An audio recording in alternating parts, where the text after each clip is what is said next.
Hi, everyone. Welcome to the Caucus Corner. We're back. I'm your host, Michaelle Solages, Chair of the Black, Puerto Rican, Hispanic, and Asian Legislative Caucus. Today, we are talking about the Child Data Protection Act. This is because there are very few privacy protections in place for minors right now. And that means our children are vulnerable to having their location and personal data tracked and shared with third parties. We have two great guests joining us in this conversation and really going to describe the whole landscape and atmosphere around child privacy data and legislation. We have the great Assemblywoman Nily Rozic. Hi, Nily. Hi, long-time listener, first-time guest. I'm excited to be here. Excited to have you. And she represents the 25th Assembly District in Queens, and she is the main bill sponsor of these two pieces of legislation we're going to talk about. We also have the Interim Executive Director and Legal Counsel for the NYS Society for the Prevention of Cruelty to Children, Mona Heaven, and we appreciate you being on. Thank you so much for having me. First-time guest. I hope it's not the last. So excited to be here. Excited to have you. And so now let's just get into the conversation. I'm going to pass it on to Nily to kind of give us the whole landscape of why we are here pushing these great bills up in Albany and why we need to rein in the rapid use of technology and social media to our children. Great. So I'm happy to talk about both bills and kind of give everyone an understanding of what they would do if implemented. But also it's important to think about the context in which we're living and legislating. So we know technology and social media have been seamlessly integrated into our daily routines. Like, I recognize their profound impact. We all recognize their profound impact on society and especially our youngest. There are millions of users engaging on platforms like Facebook and Instagram and TikTok, spending hours online for all sorts of reasons, right? Community reasons, entertainment, education. There is a benefit to these online networks, but also we have to ensure safety measures around that because we've also seen at the far ends of it, exploitation and certainly like a buying and selling of data. So the fuller picture is that, the federal government passed in 2000 something called COPA, the Children's Online Privacy Protection Act, to protect the privacy of children under the age of 13. It regulates the collection of personal information, but doesn't adequately address the complexities of today's technology because we didn't even have smartphones back then, right? Think about 2000. My colleague, Senator Bernardus, likes to say we were still like using dial-up and getting AOL CDs sent to us in the mail, right? We did not anticipate algorithmic social media platforms like we have them today. So for the last couple of years, we've been working on bills to address the huge need for privacy when it comes to kids using these addictive feeds and social media platforms. There are two bills, the New York Child Data Protection Act and the Stop Addictive Feeds Exploitation for Kids Act. It's a mouthful, so we just call it the Safe for Kids Act. And they do lots of different things. And I can run through both of them rather quickly. But overall, I would just say we're trying to safeguard privacy and security for our youngest, and also recognizing that, we have to do something different because our mental health and our kids' mental health is really on the line. So I'll start with the Safe for Kids Act. That requires social media companies to restrict the addictive features on their platforms. So users under 18 would default back to chronological feeds, sort of the way that it was before the algorithm changed and became more complex. Minors may opt in to receive addictive feeds with parental consent. There's a opt-in for parents to block social media platforms for minors between certain hours. And it also authorizes the Office of the Attorney General to bring an action to seek damages or civil penalties if there are violations against this law. It's really an opportunity for parents to have more of a say in what their child is looking at on these social media platforms. The other bill, the New York Child Data Protection Act, is a prohibition on all online sites from collecting, using, sharing, or selling personal data of anyone under the age of 18, unless they receive informed consent, and unless it's strictly necessary for the purpose of using a website. For users under 13, that informed consent has to come from a parent. And again, the Office of Attorney General can enforce this law and has that ability to seek damages or civil penalties. And we should be taken back, because right now our children's information, so the information of your son, your daughter, your nieces, nephews, of your relatives, are being sold for, let's say, probably millions, if not billions, right?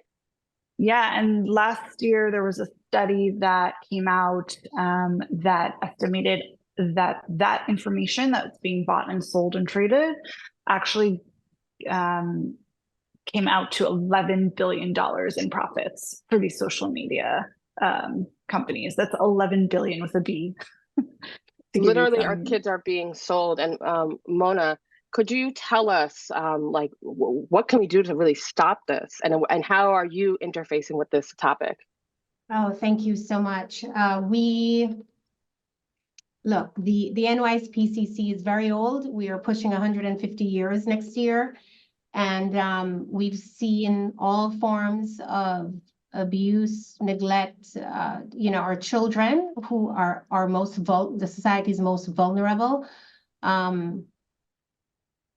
It's our job, and I think that's universally understood, to protect our children. I think conventionally, we think of abuse or harm, in terms of something we can see, bruises, welts, lacerations, and so on.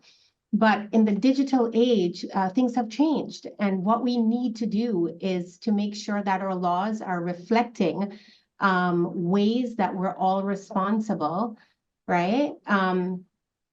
We are responsible for protecting our children from being harmed. And I'd like to just take a moment just to break things down a bit. When we think about child protection, right, exploitation is one of those areas, right? We are responsible for protecting our children against being exploited. And that exploitation is now happening online. What does exploitation mean? It means that the body that's being exploited is being used and a benefit is being derived from that use. And that body, those are our little teeny tiny bodies of minors, 0 up to 18.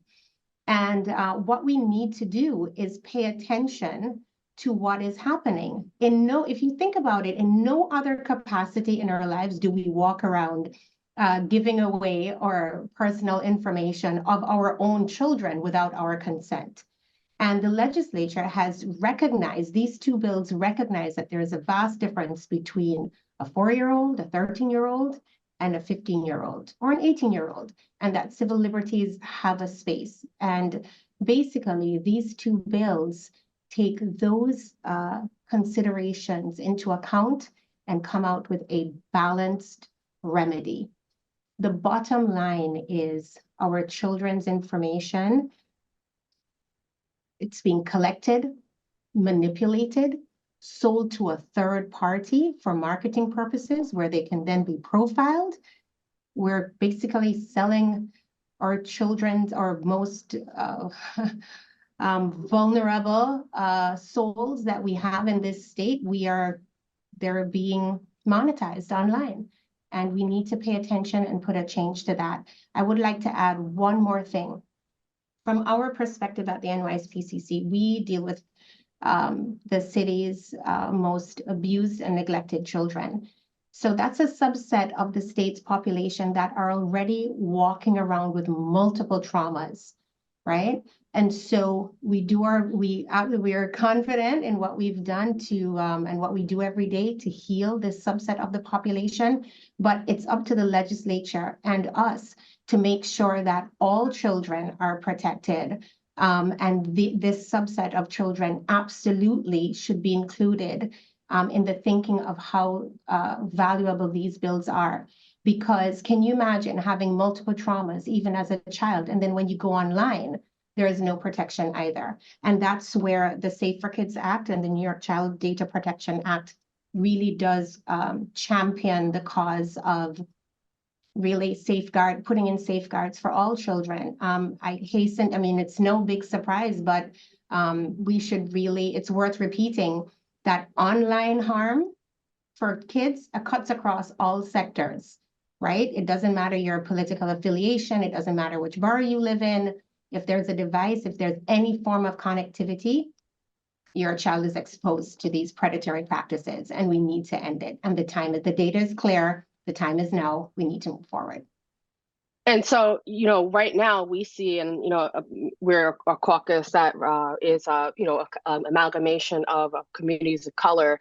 I've seen the statistics where, suicide is up in, young girls, young Latino girls, men of color.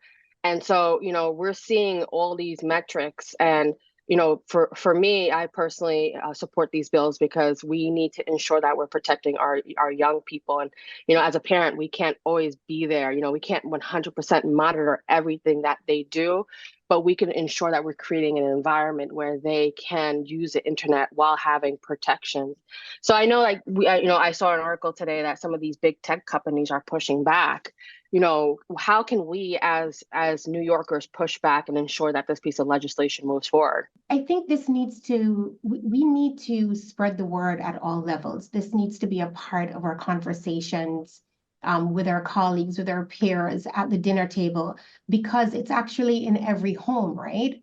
Every home, almost every home anyway, the majority of our homes has this issue. And it's worth bearing in mind that the device, depending on the age of the child, spends more time with the child than any one parent. So we need to make sure that what's on the device has the safeguards to protect children who by definition have not yet matured, right? So I think that's what needs to happen. We need to raise this awareness across all sectors and absolutely have legislation to support. The NYS PCC actually launched a survey last December of 2023, and this was nationwide. And not surprisingly, parents across the nation expressed that just more needed to be done to protect our children against online harm, that they wanted tech companies to be held more accountable for these practices, and that the federal government and the government, all governmental entities that have a stake in this and have the power to do it should rise to the occasion and pass legislation to implement these safeguards. And that's what these two bills do. Okay, so I think the two other really important things that can propel these bills forward is, one, if you're an organization listening and interested in joining our coalition, we'd love to have you, right? Our coalition right now includes people like Common Sense Media, NYSET, National Urban League, the UFT, Mothers Against Media Addiction, all kinds of parents and advocates from across the board. We'd love to have your organization join this huge coalition. The second is, if you're a legislator and you've been sort of on the fence thinking about this issue, now is the time to step up and co-sponsor these bills. So the first, the Safe for Kids Act, is A8148. Again, you should co-sponsor the bill. And then the other one, the New York Child Data Protection Act, is A8149. We're happy to talk to you at length about either or both of the bills, but We're really, counting down the time to get these bills done before the budget and before the end of session. So if you've been on the fence, now's not the time to get off the fence and co-sponsor the bills. And Mona, is there anything that, any other action that you recommend that we should do? Since this is a child welfare issue, I would encourage all child welfare stakeholders to please have their voices heard. Please support these two bills. We really must act now to protect our children from further exploitation online. And just, thinking about this legislation, being in Assembly for some time, it's amazing to see that both the Attorney General, Letitia James, the Governor, Kathy Hochul, and several legislators in both the Assembly and the Senate are really lockstep in getting this done. And we see like a great coalition externally and internally. So really, it's a signal to all those who are worried or concerned or may not understand the parameters of the bill to really just start having a conversation and jump on and join us as we really fight to protect our children and also protect our data, because data is a new currency. All these big websites, tech companies know that data is priceless. And so we as a society need to ensure that we're protecting our communities. And so I have to really thank Nily and Mona, thank you so much for being a part of this conversation. Season 3, episode 1 of the Caucus Corner. We thank everyone really for listening to us, and I look forward to advocating. So we'll see you soon. Thank you, Nily. Thank you, Mona. Thank you. Thank you so much.